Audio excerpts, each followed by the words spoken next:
I first met Bill Schlau, the CIO of the San Francisco Giants. He invited me to him and Shortell invited me to a baseball game. Now, I'm a lifelong Dodger fan. And so I thought, wow, this is an interesting invitation. I'm going to go. I'm going to get a tour of Giants Stadium and get to see a game. And I know this is a big surprise to you, but I took the opportunity to be a little bit of a smartass. And I went around on the tour looking for the Barry Bonds steroid room. I couldn't find it, and so Bill and I had a little interaction going on. And after the game, I wrote an article column in which I said things like, "Well, now with Shortell, clearly the San Francisco Giants are going to win the World Series, and because of course it'll make calling down to the bullpen in the third inning when the pitcher's getting rocked a lot easier." And on I went and had a little fun with it, and Bill was a good sport about it. But funny thing happened. They actually did win the World Series. And so, and Bill, of course, politely reminded me of that, and so I wrote a retraction column. And anyway, he's been a great sport about all this, and he turns out to be a great guy and a great CIO, and even though I'm a lifelong Dodger fan, San Francisco is kind of my second home, and I've started to develop a little bit of a kinship with the Giants, and I was quite proud when they won the World Series. So with that said, I would like to bring out the CIO of the World Series champion, San Francisco Giants, Mr. Bill Schlau.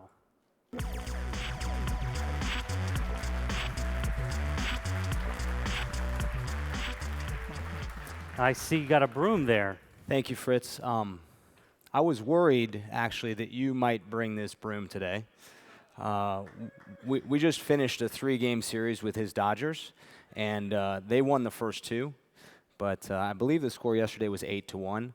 So I was going to crack this over my knee, but I think it's like fiberglass or something, so I'm not going to go there. But I'm glad that you didn't bring this out. But instead, Fritz, I brought something for you because while you didn't sweep us, the other factor is for the season series this year, the Giants are up 8-6, and we didn't have an official wager on this, but given our dominance over the Dodgers yet again this year, I wanted to give you a little gift.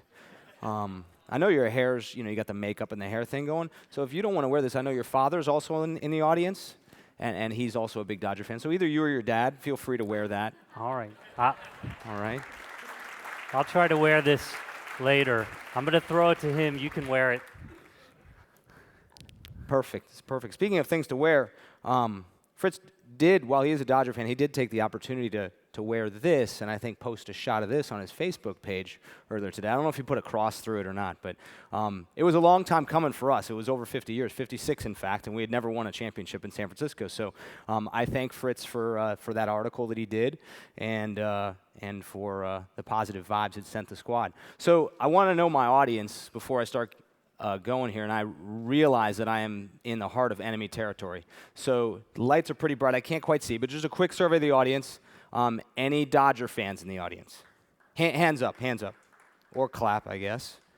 Okay. Any Padres fans? We're kind of halfway in between. Okay, a handful. Any Giants fans? Nice. All right, a lot of non-hands. Okay, I'm going to ask this one just because I know this is going to be a problem. Any Yankee fans in the audience? Sheesh. All right. Well, some of you guys are going to enjoy this video more than others, but I want to start us off with a little video just so you guys get a little feel for our business, and I'll be back with you after this. Wilson. And the right-hander for the Giants throws. Swing and a miss! And that's it! The Giants are world champions as they come pouring out of the dugout. The San Francisco Giants won their first World Series since moving to the city by the bay back in 1958. 2010 was a banner year, both literally and figuratively. This on-field celebration was the result of an organizational victory. Through innovation and a cutting-edge approach to the sports industry, the San Francisco Giants touched the lives of so many in Northern California and beyond. And so when we celebrate the Giants, we celebrate our own community and our neighborhoods and our friends and our family. So it's It's really about a community coming together. More than 3 million Giants fans came together in 2010. Many started the year with an unforgettable moment. Hey, this is Matt Cain. Buy a new season ticket and meet your favorite Giant, like me. In fact, the amount of Giants season ticket holders increased dramatically in a year's time. And once inside the park, fans ranked the Giants' customer service at 95%, tops in the industry. As for those who wanted individual tickets, the Giants became the first professional sports team to introduce dynamic pricing, a breakthrough technology pricing tickets based on market demand. This innovative approach has now become a game changer in the industry. And once through the gates, fans created quite a home field advantage. What a scene here in San Francisco. They're singing along with Don't Stop Believin'. This is incredible. Our crowd is as raucous and as into it and as protective and as loving of their team as anybody in the country.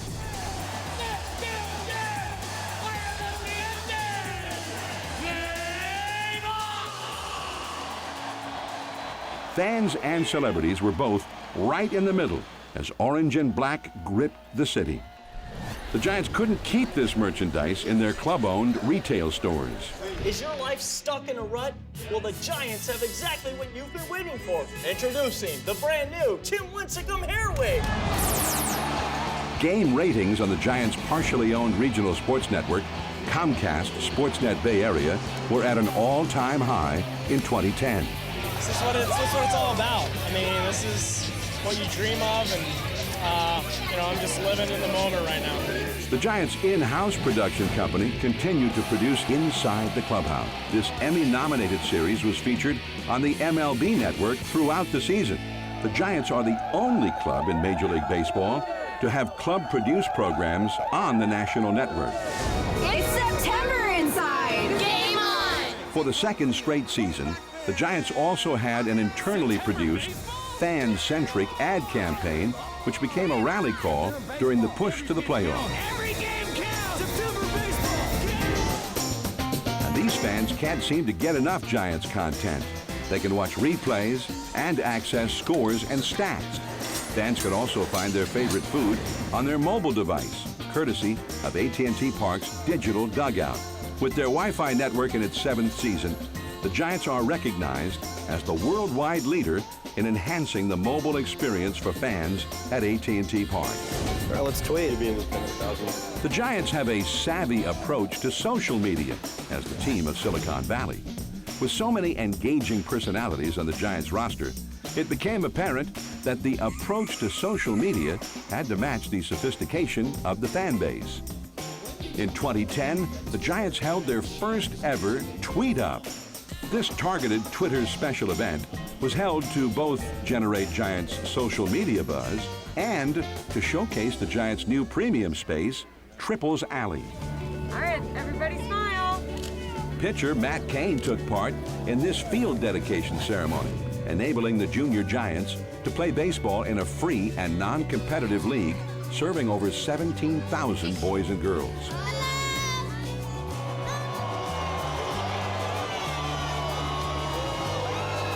It was estimated that more than 1 million fans crowded the streets of San Francisco for the Giants' World Championship Parade. 2010 demonstrated an organization consistently committed to innovation, both on and off the field of play.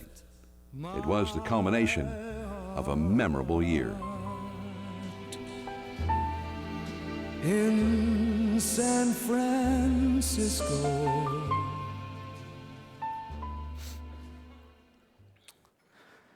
Unfortunately, the way we've been playing lately, that feels like a long time ago. But we won't get into that. So that video you just saw was actually a video that our in-house production group put together as we were bidding to be named the Sports Franchise of the Year by Sports Business Journal last year. And we did win that award as Sports Franchise of the Year. And one thing you notice, hopefully as you watch the video, is innovation was really weaved throughout it. So I'm going to talk about 3 key areas that John Miller referenced there. mobility, dynamic pricing, and social media. And again, keeping with this need for speed, I'm going to go really quick because I don't have a ton of time up here, and I actually have this big clock in front of me. It looks like a bomb about to go off. So I'm going to be talking fast. The New Yorkers will like that. Sorry for the West Coast types out here. Let's first talk about mobility. So in the mobility area, way back in 2004, when Wi-Fi existed only on a card that you would plug into your laptop, AT&T Park became the first sports facility in the world to become a Wi-Fi hotspot. Throughout the entire park, anyone could log in via Wi-Fi, access anything on the internet, and access custom content we delivered in-house. Back in those days, very few people did, but we have a few geeks in Silicon Valley that would bring their laptops with their cards, and they would check their email and do other things in the ballpark. But that's really changed a lot since 2004. That says 2010 up there. It's not because I forgot what year it is. This is a slide I showed last year, and I just want to I did that to contrast so you can see how fast the world moves. So this was last year. We had 288 access points, over 3,000 fans. Approximately 10% of our fans every game would access our Wi-Fi network in the ballpark. iPhones were 87% of our traffic. And we had a portal in-house where we deliver video, content, closed captioning, food and beverage, food finder, stuff like that. So we did all this last year in 2010. So fast forward to 2011, what does the world look like? This is our hockey stick chart. And it really shows how mobility has taken off at our sports facility over the past few years. So all the way back in 2004, I didn't talk about it too much, but I'm happy to share my numbers now. That was our average number of folks back in 2004, 94 people a day. Like I said, there were media and some folks who brought their laptops to the ballpark. Right around 2007, the iPhone came out, and that's where this really started to take off. And it used to be, I have two charts here. One is how many folks per game are getting on our Wi-Fi network. The other is, on a per capita basis, what percentage of the fans are. I didn't used to track it in percentage because the numbers down there are per 10,000 fans. So 28 out of every 10,000 is like 0.28%. So I couldn't even, it didn't really sound very good. But now, you can see where that hockey stick has gone. We're looking at over 16% of our fans every game are bringing a Wi-Fi-enabled smartphone, iPad, laptop, tablet, whatever it might be, and they're accessing content, whether it's the content we provide or whatever content, on the web.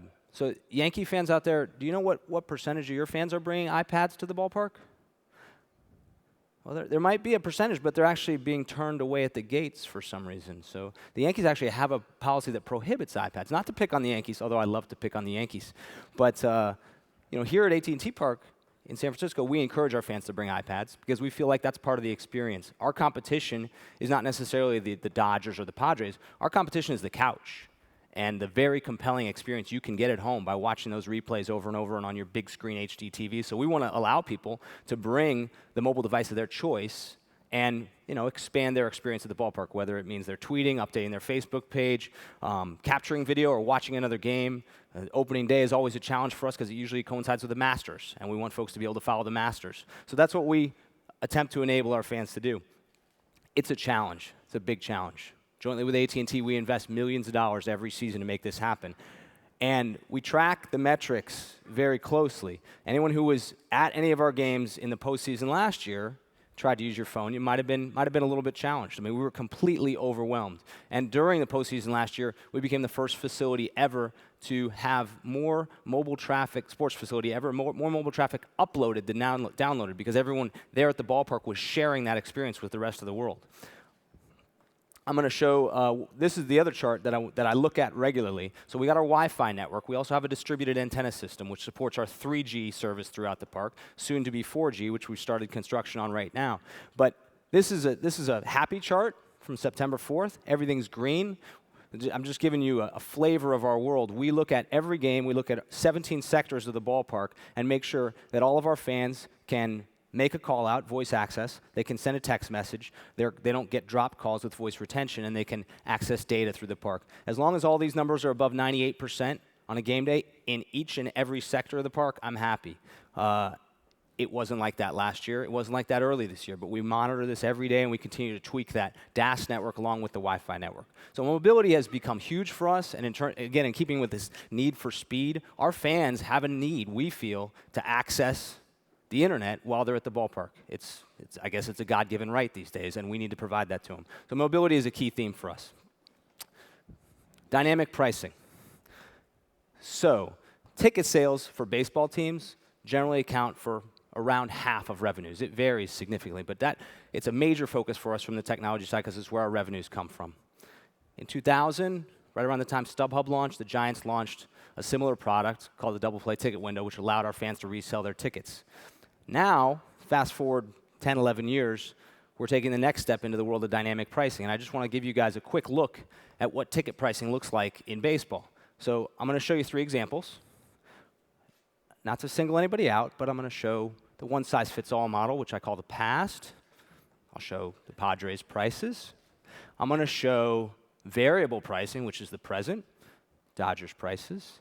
And I'll show the future, of course, which is Giants pricing. So let's go first with one-size-fits-all. This I pulled from the Padres website. This is their ticket pricing.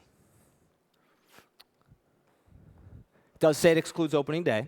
So on opening day, they probably had higher prices. But otherwise, whether they're playing the Florida Marlins or whether they're playing the Giants on a week, Florida Marlins on a Tuesday, the Giants on a Saturday, same prices. At one-size-fits-all pricing. I can't imagine many teams will stick with this much longer. Variable pricing. Okay, it's getting smaller, but hopefully you guys can see it. This is from the Dodgers website.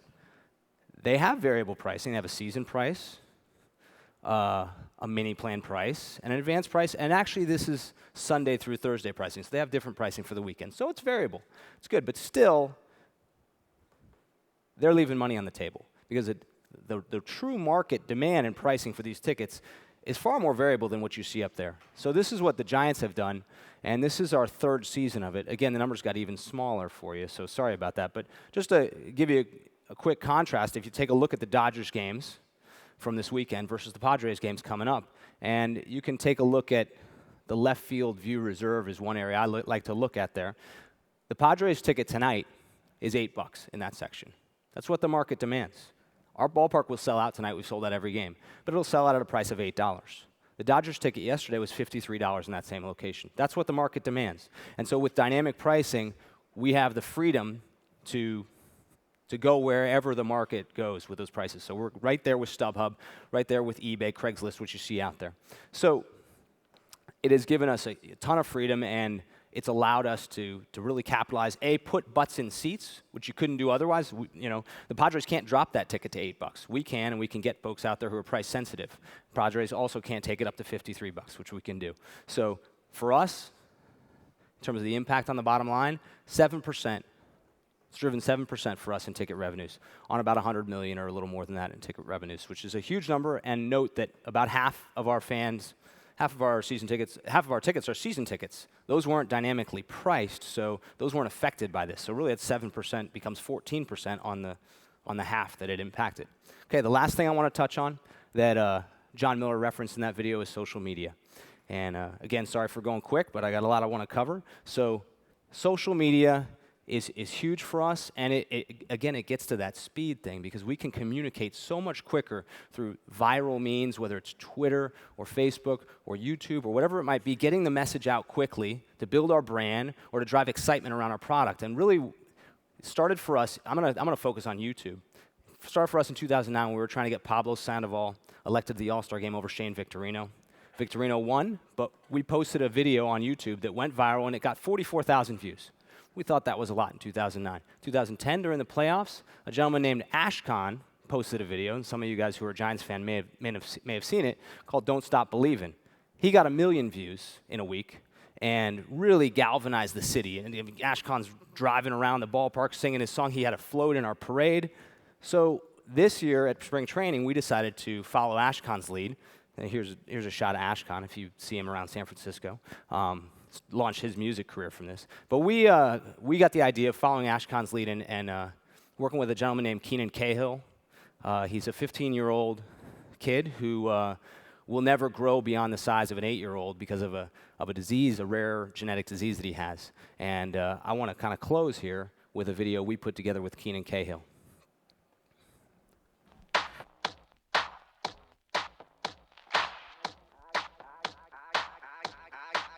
I came to dance, dance, dance, dance.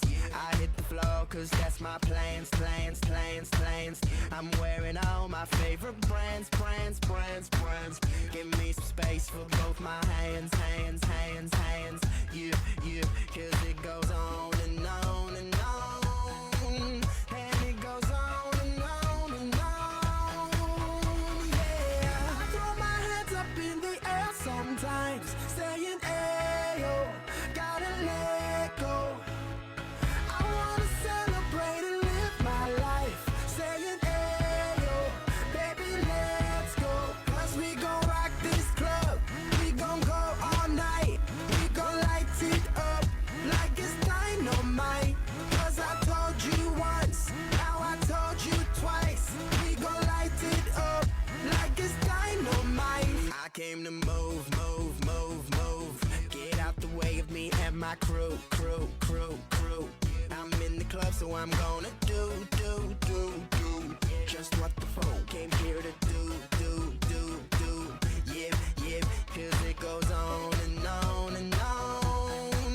And it goes on and on and on. Yeah, I throw my hands up in the air sometimes, saying, ayo, gotta let go. I wanna celebrate and live my life, saying, ayo, baby, let's go. Cause we gon' rock this club, we gon' go all night. We gon' light it up like it's dynamite. Cause I told you once, now I told you twice. We gon' light it up like it's dynamite. I'm gonna take it all. I'm gonna be the last one standing. Higher overall. I'm gonna be the last one landing. Cause I believe it. And I just want it all. I just want it all. I'm gonna put my hands in the air. Hands in the air. Put your hands in the air.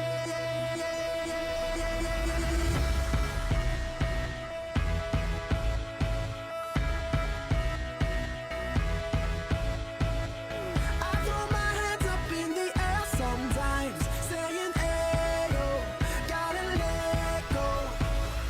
I wanna celebrate and live my life, saying, ayo, baby, let's go. Cause we gon' rock this club, we gon' go all night. We gon' light it up like it's dynamite. Cause I told you once, now I told you twice. We gon' light it up like it's dynamite.